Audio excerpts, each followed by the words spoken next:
So again, good morning, class 7th, and today I'm going to start new chapter, which is obviously transportation of material in plants and animal. Okay, I hope previous videos regarding chapter 11, which is respiration, you understand very well. Let's start new chapter again, which is transportation of material in plants and animal. Okay, we know that to stay alive, there are some important material need to transport from one part of the body, or we can say from surrounding to the each and every cell, isn't it? Food and oxygen are transported to all cell in the body for respiration and their growth. Waste product which is also need to transport from their body to outside, isn't it?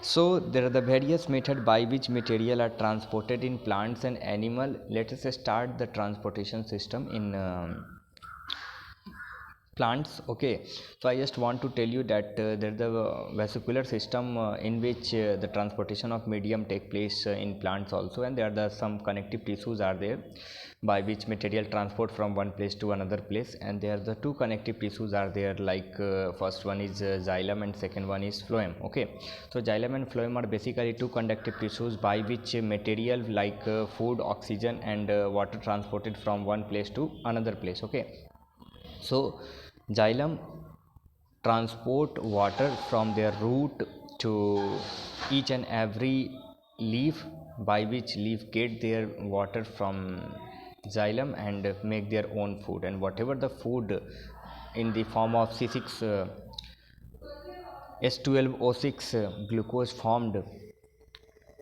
after photosynthesis, and phloem take it and transport to each and every cell. So this is all about the vascular tissue, which is xylem and phloem, who transport these all things. Okay, let's start the first topic of the transportation of water and minerals. Okay, so obviously there the root here grow in a tip of root, which is obviously attached or exist in soil, by which these root hairs trap oxygen from soil. We know that obviously soil consists of oxygen. We can say that the oxygen dissolve in soil, and by which whatever the minerals and water present in soil, they taken by their root hairs, and then after xylem tissue receive it and send into all each and every leaf. Okay, so there the process come in this topic, which is osmosis. Okay, so I just want to tell you that what is osmosis. Whatever the water in dissolved in a minerals in absorbed by the root from the soil and to proceed is called osmosis. So osmosis is just a process by which water transported from one place to another place. Okay, at the same time there is also a method which is obviously a diffusion, and diffusion is just a process of transportation, or we can say that obviously movement of oxygen and carbon dioxide, we can say also in a CO2 and CO2. So the exchange of O2 and CO2 from surrounding to living organism, or we can say higher concentration to lower concentration, they are said to be diffusion. And osmosis is just the exchange of water from water and minerals from surrounding to living organism. Okay, let's see how the water enters in the potato by the osmosis. Osmosis is the process of the diffusion of water molecules across the semi-permeable membranes from the higher to the lower concentration. So obviously water or gas, whatever the exchange of water and gas from surrounding to the living organism, it always flow from the higher concentration to lower concentration. Okay, so obviously there is a membrane available in a living organism who take these things and obviously perform the process of osmosis and diffusion. So water is absorbed by the root from the soil in the same way, and the root hairs are in the close to contact with the water in the soil, and the concentration of the water molecule is greater outside the hair than inside. Obviously whatever the water contain, whatever the concentration of water available in plant, which is obviously lower than the concentration of water available in soil. That's why soil containing higher concentration of water, and water always transport from higher concentration to lower concentration, by which here uh, able to trap water from soil, and it's sent to each and every part of the plant. Okay, you can see also figure 12.3 and 12.1 by which you understand how the process of transportation take place in plants. Okay, so there is also a process which is obviously transpiration. Okay, so let's see what is transpiration. Transpiration is just a loss of transpiration is just a loss of water. Okay, so let's see what is transportation. Okay, so the transportation of water and the dissolved minerals, whatever the available substance in the soil. Okay, I just want to tell you one thing, that what is transpiration. Okay, so transpiration is a process of loss of water from leaf. So we know that obviously in summer season our body obviously excretes sweat. Similarly, there is a evaporation of water take place from the leaf surface, and by which plant lose the concentration of water. Okay, and that's said to be transpiration. Okay, so let's see what is the ascent of sap. So obviously the upward movement of sap the containing water and minerals is called ascent of sap. Okay, let's see what is transportation of food, which is known as translocation. Okay, the food pre-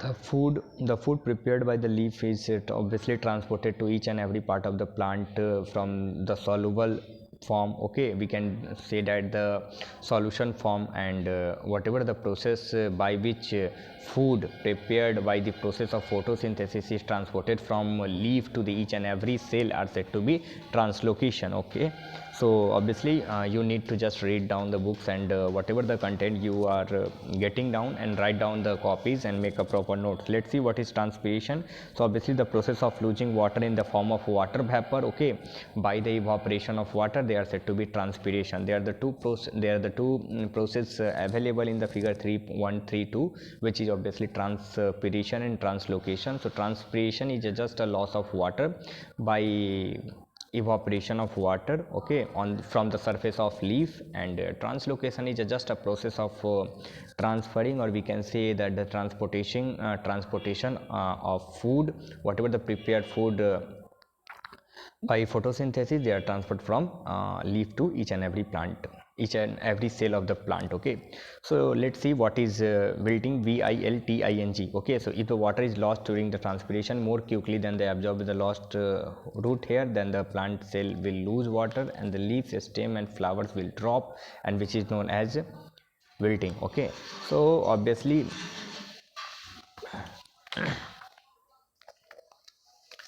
these all things regarding transportation in plant. Okay, you just need to read, okay, twice the transportation of plant, and then after watch my video, and then after whatever the content it is like in the form of definition, word meaning, or exercises, question answer regarding the transportation of plant, please do it in your copy and remember it. Okay, so let's move to the another topic, which is transportation of materials in plants. Obviously whatever the transportation of material in plant as similar, the obviously we are human beings, animal are also living organism, they also need transportation of material like food, oxygen, or obviously waste product itself. Okay, so from one place to another place, let's see. First of all, we can see how unicellular organism, which are made up of only single cell, okay, how they perform their transportation of material.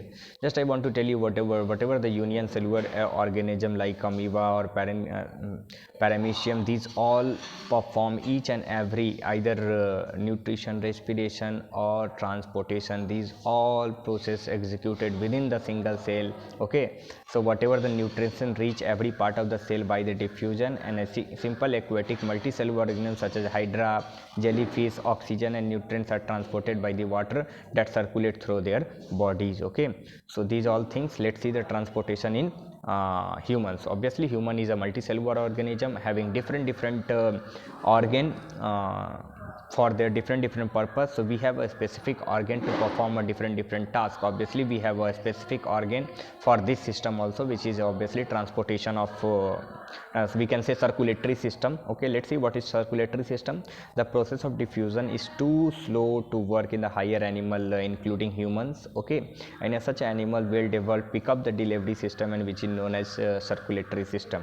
Okay, in circulatory system the blood delivers food and oxygen to each and every cell in the body, and it also carries waste away from the each and every cell in the body. So we can say that the blood is a plasma which contain not only food and oxygen, it also contain nitrogenous or we can say metabolic waste, okay, material. Okay, so by which they take it, and it also flow waste material too. Okay, so let's see the circulatory system consists upon blood and blood vessels and the heart. Okay, so let's see in the three components of circulatory system, and let's see each of them one by one. So first of all, blood is obviously a fluid, okay, that flow in a blood vessel. We can say just a blood vessel is a pipe by which blood flow, and blood is a plasma consist of food, oxygen and waste material. So digested food from the small intestine to all the part of the body, and oxygen from the lungs to the body cell, and the carbon dioxide from the cell of the lungs. Okay, so and there the liquid waste from the body cell is also the kidney for the removal from the body. Okay, so these all are said to be these all are the transportation system by the blood. And let's see about normally the volume of blood in an average human adult body is about 4 to 5 liter. Okay, and plasma, in which the three types of blood cells are there. Plasma is a liquid part of the blood. It is a yellowish in color and containing 90% of water. So first of all, there the component of blood. First component of blood is plasma, which is yellowish in color, and it consists of 90% of water itself. Okay, and it has food, wastage, enzymes, whatever the enzymes secreted by their body in different glands. Okay, and whatever the things like waste product or food enzymes, they all dissolve into it. Let's see what is blood cells, and there are the three types of blood cells, obviously red blood cells, white blood cells and platelets. So just you need to understand RBC is a stand for red blood cell. Okay, which are disc shaped cells, and it contain red colored protein called hemoglobin. So we can say that the hemoglobin is a red pigment that present in a blood, by which this blood red BC look like red. Okay, so it is just a protein which is obviously disc in shape and red in color. Okay, it is a pigment that absorb oxygen, transport for it to the cell, okay, from the body. Okay, what about white blood cell? Obviously white blood cell are larger than red blood cell, and they do not have any fixed shape. Obviously only red blood cell having a fixed shape, and whatever the main job of the fight against the disease by the restoring harmful substance like bacteria and their foreign materials. So obviously there the function of WBC is to fight with the germs and destroying the harmful substance, whatever the substance present in the body. Okay, let's talk about platelets. Just helpful to come back from injuries. If you injured, how fast your body or how fast you recover from that injury, it all depend upon platelets. If you have a good platelets, then you obviously overcome your injuries very fast, and your body form new tissues and new cell very fastly. Okay, so smaller than the red blood cell, and they help to the blood to clot whenever they want on the body also. So when you cut your fingers and when you put down into it, there is no blood is not transported from your finger to the surrounding. Okay, because of there is a at the time of want, obviously platelets form a clot, and by which we prevent the blood loss. Okay, so it also helpful to prevent the blood loss. Let us see about the blood vessels. Blood circulates across the body through a network of tubes called blood vessels, and there are the three types of blood vessels like arteries, veins and capillaries. Okay, let's see what is arteries, veins and capillaries one by one.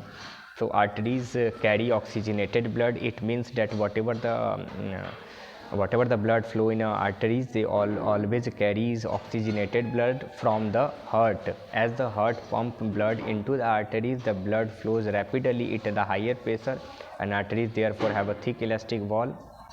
Okay, and arteries branches into two smaller arteries, finally into capillaries. Capillaries are thinner blood vessels, and obviously they have a thin wall. Through the oxygen, digested food and carbon dioxide, the other waste product are exchanged within the blood and surrounding from cell. Capillaries join up to the form the veins carries deoxygenated blood. Okay, so arteries carries oxygenated blood, or veins carries deoxygenated blood, and there is a intermediate role played by capillaries, who just join up veins and obviously joined with arteries also. So obviously blood back to the heart. Okay, so veins have a thin wall and they have the valves also, who maintain the flow of blood in a definite direction. Okay, and which allow the blood to flow only toward the heart. Okay, so if valve is not present in our body, then it is very impossible to flow blood into a perfect direction, and we can say that only toward the heart. So there is a valve which is able and which is responsible that the flow of blood is always toward the heart. Okay, let's see what is heart. Heart is a fist size. Whatever the size of fist you have, that is the size of heart you have. Okay, and it is located between the lungs, and it is central placed and tilted toward the left, and it beats 60 to 80 times a minute throughout your life. Okay, and an average human being, if you are not working a lot, then the rate of is around 72 times in a minute. Okay, its function is to pump blood to the all the part of the body, and you can feel your heartbeat by the placing your hand on your chest, and you can feel how it pump. Okay, and how it obviously sounds. Okay, the doctor has a instrument to listen your heartbeat. Okay, and there is also a figure of heart that is given obviously in your book, and you can see the figure of heart also. Okay, this is the figure of heart. Okay, so you have to draw the level diagram of heart also, and whatever the left arteries and right arteries are there, you need to draw it. Okay, and then after, let's talk about blood circulation, how they perform. Okay, the right artericles receive deoxygenated blood from various part of the body through the veins and relax to receive it. It then contrasts to send the blood into the right ventricles, which relax to receive it. So first of all, right arterium receive deoxygenated blood and send to right ventricle. Okay, then after, right ventricle contracts to pump the blood into the lungs throughout the pulmonary arteries, and then after, this deoxygenated blood convert into oxygenated blood, and whatever the carbon dioxide present in the blood, okay, that is taken by lungs. We can say that lungs has a filter who filter your deoxygenated blood from deoxygenated blood to oxygenated blood. Okay, and take out the carbon dioxide during respiration. Okay, an exchange of gas take place in the lungs, and oxygenated blood is sent to the left side of the heart, we can say that veins, and the left arterium relax to receive the oxygenated blood, and then contract to send the blood into left ventricles, and which relax to receive it. The left ventricle contract to pump the oxygenated blood in the rest of the body. So just you can just need to understand that the whatever the right arterium who receive deoxygenated blood from the body and send to the right ventricle, and then after, right ventricle send this deoxygenated blood to the lungs. Okay, and lungs filter it, lungs convert it into oxygenated blood. Then this oxygenated blood transfer into, we can say that oxygenated blood means oxygen carrying blood. Okay, into into left arterium, and then left arterium into left ventricle, then after it pump into it, and then the heart pump, and then after your this oxygenated blood transfer into each and every cell of the body. Okay, so these all things are continuously in process. Okay, so you can see also a figure which explain the circulatory system in humans. Okay, and the heart has a number of valves that allow the flow of blood to flow in a one direction only. Okay, so there is a valves who allow the blood to flow in a one direction. Okay, you can see also the circulatory system in human being, how these things obviously executed. Okay, so please see it.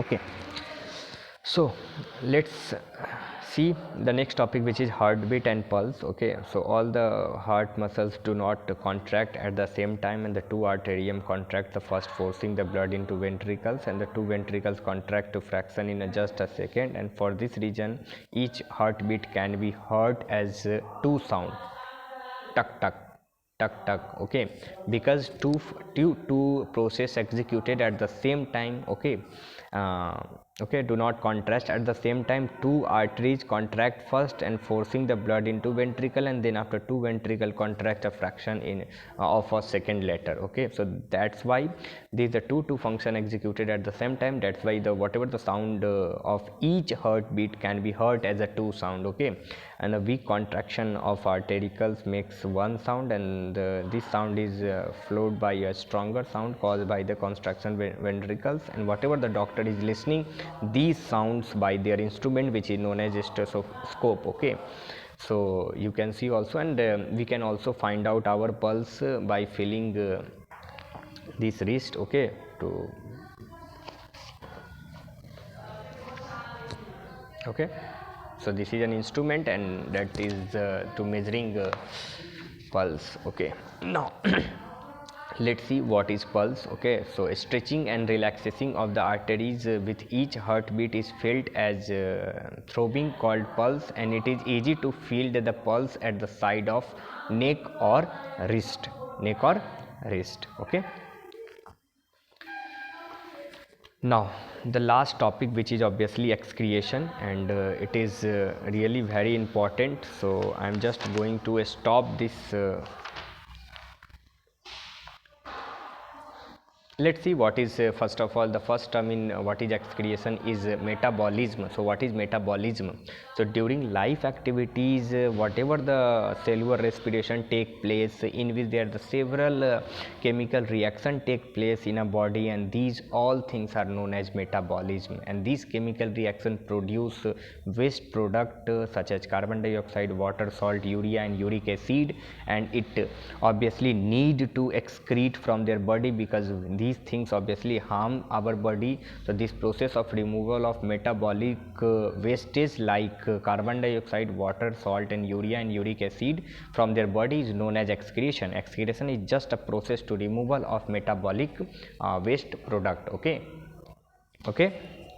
let's see excretion in animal. Obviously let's see first in lower animals such as amoeba, paramecium, hydra, sponges. There are the no special excretory organ. Waste products such as ammonia are excreted by the process of simple diffusion through the body surface, and large animal have a specific organ for excretion. Let us talk about the large animal. We are large animal. Let's talk about the excretion in humans. Okay, so excretion in human is carried out mainly by the urinary system. Okay, and it remove most of the waste from the body in the form of liquid called urine, and urine consists of 95% of water, 2.5% of urea and 2.5% of other waste. Okay, so the main organ of the urinary system are two bean shape called kidneys, a pair of tube called ureters, and a elastic sac which is known as urinary bladders, and the tube called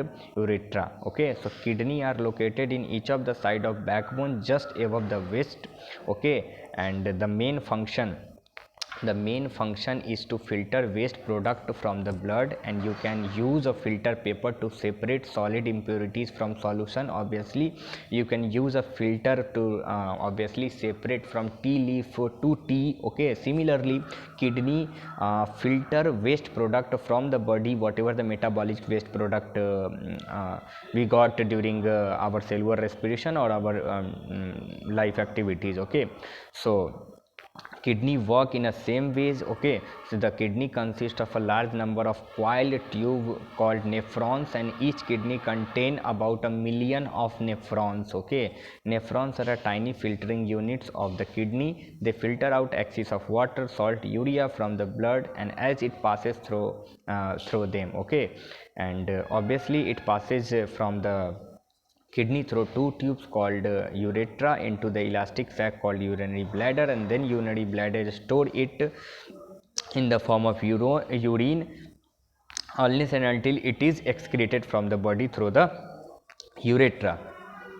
A healthy human being passes about 1.5 to 2.5 liter of urine every day, and the kidney must function properly to keep the body healthy. Obviously, let's see the disease and the urine examination. The examination of urine tells a lot of about the function of the various organ in the body, and the doctor therefore use the urine test to help diagnose disease, and therefore the excess of sugar, enzyme, blood and the materials in the urine, and it indicates that some organs may not be functioning properly.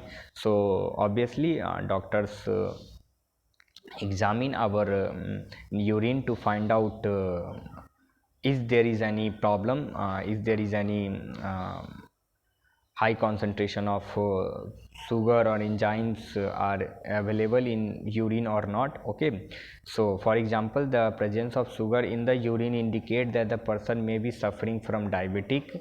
Okay, and it is a disease in which the sugar level in the blood increases beyond the normal value, and some of the excess of sugar is carried out from the body urine. Okay, so obviously some people go to doctor, and doctor suggested to obviously take out your urine and send it into for test. Okay, so it is only for obviously to detecting if sugar if your urine consists of sugar, then you obviously your body detected from a disease which is obviously diabetic. Okay, so diabetes you suffered from.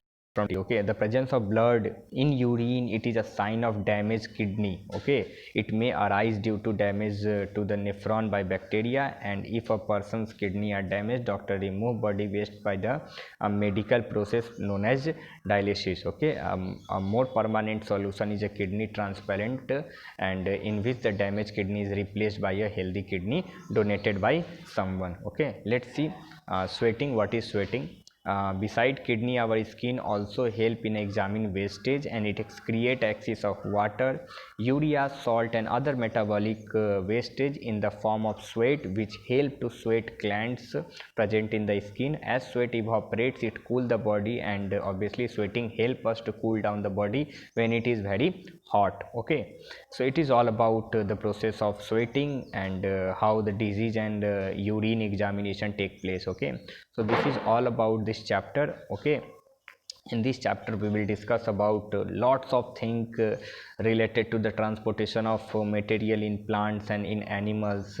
We see how these things take place, okay, one by one, and I hope you understand very well. I just suggest one thing, that please and please read this chapter twice, and then after watch my video, and then make a proper notes and do exercises in your copy. Okay, I hope you understand very well. Thank you.